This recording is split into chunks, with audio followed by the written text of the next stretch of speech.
నమస్కారం, నేను మీ అమర్నాథ్ గురూజీ. ప్రకృతికి మనకి ఏం సంబంధం? ప్రకృతి వల్ల మనకు అయ్యేటువంటి లాభాలేమి? ప్రకృతితో బాగుంటే అదృష్టం ఉంటుందా, బాగుండకుండా ఉంటే దురదృష్టం వస్తుందా అనేది తెలుసుకుందాం. ఈరోజు మనము ఏ ఒక తంత్రం చేసినా, ఏ ఒక మెటల్ తీసినా, ఏ ఒక మందు తీసినా అది ఒక ప్రకృతిలోని ఇంకా అంటే భూమి లోపల ఇంకా తీసేదే. కరెక్టా? మనము ఏదైనా తంత్రం చేయాలంటే చెట్టు మూలికలు, అన్ని రకాలైన చాలా రకాలైన చెట్టు మూలికలు ఆ దాంట్లోనే మనం భూతాళిలు అంటాం. గణభూతాళి, పెన్నభూతాళి, రాక్షభూతాళి, దేవభూతాళి, కిన్నర భూతాళి, కింపురుష భూతాళి, యక్షభూతాళి, ఇలా భూతాళిలు మనకు. భూతాళిలు అంటే మనకు చెట్టు మూలికలే, కాకపోతే అవికి ఒక సపరేట్ స్ట్రెంగ్త్ ఉంటాయన్నమాట, ఒక ఎనర్జీ ఉంటుందన్నమాట. కాబట్టి ఈ ప్రకృతితో మనము సహజ జీవనం చేస్తే ఎలా ఉంటుంది? ఎలా ఉంటుంది అంటే చాలా చాలా పవిత్రంగా ఉంటుంది.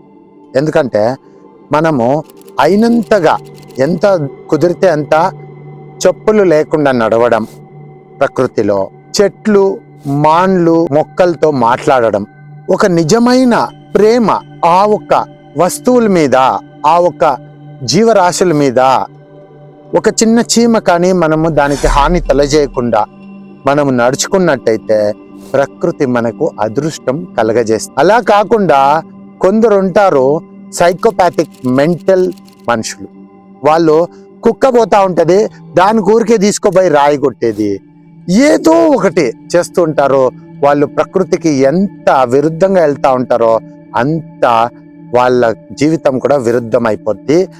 ఆ పరిస్థితికి తత్కాలానికి అప్పటికి మాత్రం బాగుంటే అందులో ఏ డౌట్ లేదు, కానీ పోను పోను పోను వాళ్ళ బతుకు చాలా చెత్త బతుకైపోతుంది.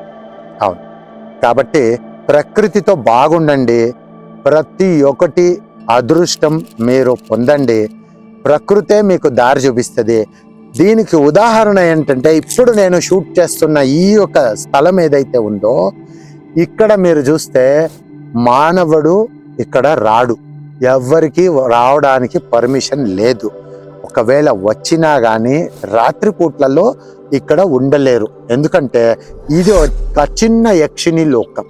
అవును, ఇది బాగా అడవి మధ్యనున్న అటువంటి ఒక చిన్న యక్షిణి లోకము.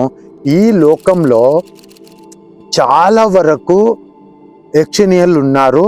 అటువైపు 64 యక్షిణీయులు ఉండేటువంటి అటువైపు, అందులో 12 మంది మాత్రము అలిగి వచ్చిన గుంపు. 12 మంది అలిగి వచ్చిన గుంపుది ఈ యొక్క స్థలం. ఈ స్థలానికి నన్ను ఒక 3 నెలలుగా పిలుస్తూనే ఉన్నారు, ఆకర్షిస్తూ ఉంది.